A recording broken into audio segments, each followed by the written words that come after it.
वर्ण व्यवस्था हिंदू धर्म का वो अभिशाप है जो अब धीरे धीरे बहुत बड़ा व्याधि का रूप ले लिया है। वर्ण व्यवस्था के कारण ही ऊंच नीच, जाति व्यवस्था और समाज में जो एक विघटन व्यवस्था पनप गई, वो नासूर सा बनता जा रहा है।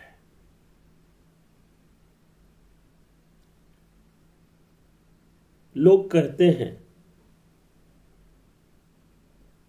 कि जो वर्ण व्यवस्था है वो जन्मों से नहीं, कर्म के अनुसार होता है। सिर्फ ये बात बोलने की है, धरातल पे ऐसा दिखता नहीं है। आप ही देखिए और सोचिए कि समाज में बहुत से ऐसे विद्वान हुए हैं जो दलित समाज में जन्म लिए हैं। क्या उनको ब्राह्मण बना दिया गया? ऐसी तो कोई व्यवस्था भी नहीं दिखती है। कोई हिंदू है, वो अपना धर्म परिवर्तन करके इस्लाम बन सकता है, बौद्ध बन सकता है, सिख बन सकता है, जैन बन सकता है, लेकिन कोई ब्राह्मण, क्षत्रिय, वैश्य या शूद्र क्यों नहीं बन सकता?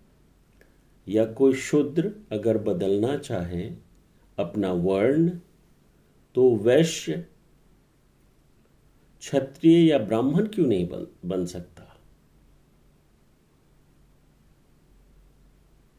इस आजाद भारत में बाबा साहेब डॉक्टर भीमराव अंबेडकर जैसे विद्वान पुरुष इक्का दुक्का करके उस समय में थे, फिर भी वो दलित ही क्यों रह गए? अगर ये व्यवस्था होती कि कोई जन्म से नहीं कर्म से अपना वर्ण बदल सकता है, तो बाबा साहेब अंबेडकर तो सबसे ज्यादा विद्वान व्यक्ति थे, पढ़े लिखे थे, तब तो ब्राह्मण बन जाते। पर ऐसा दिखता नहीं है। इतिहास के पन्ने पलटेंगे तब भी आपको इस तरह का कोई भी व्यवस्था, कोई भी प्रमाण नहीं मिलेंगे। सदगुरु कबीर साहब जी ने जब देखा कि इस वर्ण व्यवस्था, जाति व्यवस्था के कारण जो ऊंच और नीच का भावना हिंदू धर्म में इतना नासूर बनता जा रहा है, तब उन्होंने बोला कि एक बूंद एके मल मूतर, एक चाम एक गूदा, एक ज्योति से सब उत्पन्ना, कौन बाभन कौन सूदा। दोहा स्पष्ट है, सरल है, सहज है। क्योंकि जब देखा कि समाज में इतना ऊंच नीच का जो प्रवाह है इतना ज्यादा है, लेकिन कुछ मूर्ख लोग अगर तुलना भी करते हैं तो तुलना करेंगे गाय सिंह का, तुलना भी करेंगे तो कोई घोड़ा गधा का तुलना करेंगे। अरे तुलना करना है, मनुष्य मनुष्य की तुलना करो ना। कोई अगर शूद्र है या कोई अगर ब्राह्मण है तो दोनों के शरीर में जो रुधिर बह रहा है, जो खून है, दोनों के शरीर में जो पसीना है, जो दोनों का जन्म जो है वो एक ही प्रकार से होता है। सदगुरु कबीर साहब जी इस दोहा के माध्यम से समाज को जगा रहे हैं और कह रहे हैं कि केवल शब्दों का समूह नहीं है यह, बल्कि सदियों से समाज में फैली जाति पाति, ऊंच नीच, पाखंड और अंधविश्वास जो फैला हुआ है वो बहुत ही गलत, बहुत ही खराब व्यवस्था है।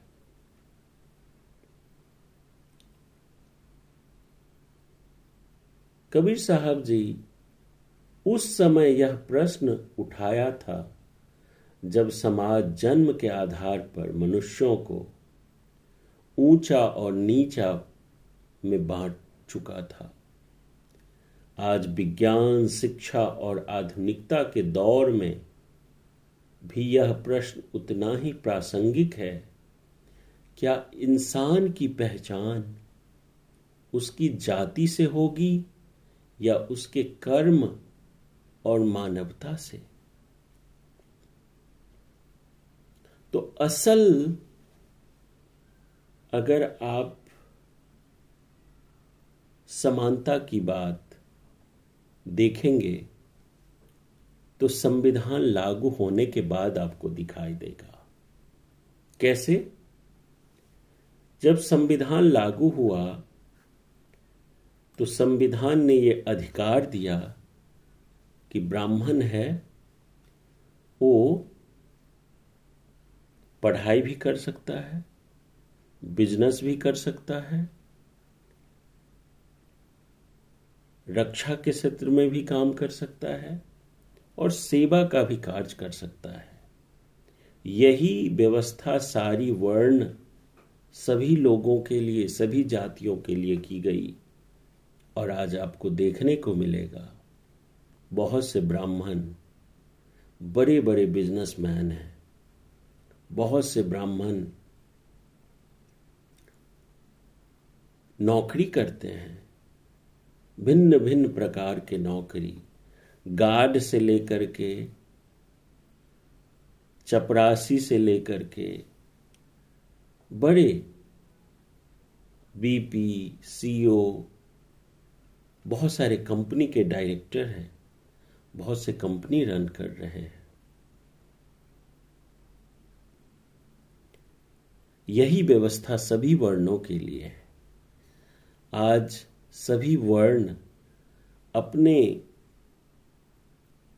स्वेच्छा से, अपनी काबिलियत से जहां भी पहुंचना चाहता है वो पहुंच सकता है। तो पहले का जो हमारा, जिस पर हम इतना गर्व करते हैं, इतना अभिमान करते हैं, इतना इतराते हैं कि हमारा हिंदू धर्म, सनातन धर्म इतना अच्छा था, जिसका नींव ही इतना खराब हो, नींव ही इतनी गंदी मानसिकता से बनाई गई हो, वो कैसे अच्छा हो सकता है?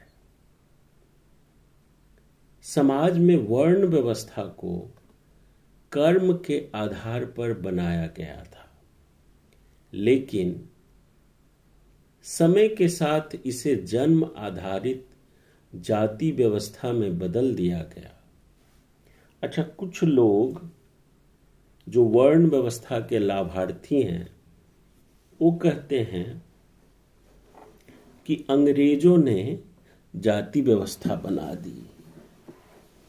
तो साथियों, ये बहुत बड़ा षड्यंत्र और कोड़ा झूठ है। दरअसल जाति व्यवस्था पहले से थी। अंग्रेजों ने सिर्फ एक काम किया था कि उन जातियों का जनगणना कर दिया था, और आज अंग्रेजों को विलन बनाया जा रहा है। अंग्रेज बहुत से सुधारवादी काम करके गए हैं।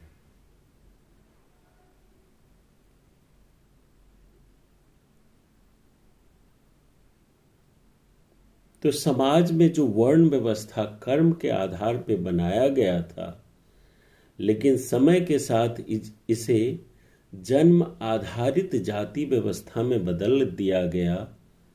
परिणाम यह हुआ कि इंसान की योग्यता नहीं, उसकी जाति देखी जाने लगी। किसी को श्रेष्ठ घोषित कर दिया गया और किसी को अछूत बना दिया गया। कबीर साहब इस मानसिकता को चुनौती देते हैं। वे कहते हैं कि यदि जन्म से ही महानता का प्रमाण है तो फिर इंसान के भीतर की करुणा, सत्य, ज्ञान और कर्म का क्या मूल्य रह जाएगा। आज भी समाज के कई हिस्सों में जाति के नाम पर नफरत, भेदभाव और हिंसा दिखाई देती है। यह केवल सामाजिक कमजोरी नहीं, बल्कि मानवता के विरुद्ध अपराध है। युवा पीढ़ी को यह समझना होगा कि जाति का अहंकार किसी को बड़ा नहीं बनाता, बल्कि सोच को छोटा कर देता है। अंधविश्वास और पाखंड के विरुद्ध जो सदगुरु कबीर साहब ने आवाज लगाई थी, उन ढोंगी परंपराओं और पाखंडों का भी विरोध किया, जहां धर्म के नाम पर इंसान को डराया गया, बांटा गया। उन्होंने साफ कहा कि मंदिर, मस्जिद, पूजा पाठ, ये सब कुछ बाहरी दिखावा तब तक अधूरा है जब तक मन में प्रेम और समानता नहीं होगी। आज सोशल मीडिया और दिखावे के दौर में बहुत लोग धर्म का प्रदर्शन करते हैं, लेकिन इंसानियत भूल जाते हैं। किसी की जाति देखकर सम्मान देना, किसी गरीब या कमजोर को अपमानित करना, यह धर्म नहीं है, अधर्म है। आज का युवा केवल डिग्री लेने वाला नहीं, बल्कि समाज बदलने वाला होना चाहिए। यदि युवा जाति, धर्म, भाषा और क्षेत्र के नाम पे बट जाएगा तो देश कभी मजबूत नहीं बन पाएगा। युवा शक्ति को यह संकल्प लेना होगा कि हम किसी इंसान का मूल्य उसकी जाति से नहीं, उसके चरित्र और कर्म से करेंगे। हम अंधविश्वास नहीं, वैज्ञानिक सोच और विवेक को अपनाएंगे। हम धर्म के नाम पर नफरत नहीं, प्रेम और भाईचारा फैलाएंगे। हम हर कमजोर, दलित, पीड़ित और वंचित व्यक्ति के सम्मान के लिए आवाज उठाएंगे। हम एक ऐसे भारत का निर्माण करेंगे जहां मानवता सबसे बड़ी पहचान होगी। याद रखिए, जब समाज जातियों में बट जाता है तो कमजोर होता है, लेकिन जब समाज मानवता के सूत्र में जुड़ता है तो इतिहास बदल देता है। सदगुरु कबीर साहब जी का संदेश आज के युवाओं के लिए एक क्रांति है। क्रांति। अपने भीतर के अहंकार को जलाइए, सोच को विस्तृत बनाइए और इंसान को इंसान समझना सीखिए। अंतिम संदेश, ना कोई ऊंचा ना कोई नीचा, ना कोई जन्म से महान ना कोई जन्म से छोटा। महान वही जिसके भीतर प्रेम, करुणा, सत्य और मानवता जीवित है। आइए, जाति नहीं इंसानियत की पहचान बने। भेदभाव नहीं, भाईचारे की मशाल जलाएं और एक ऐसे समाज का निर्माण करें जहां हर व्यक्ति गर्व से कहे, हम पहले इंसान हैं, बाकी सारी पहचान बाद में। बहुत बहुत आभार।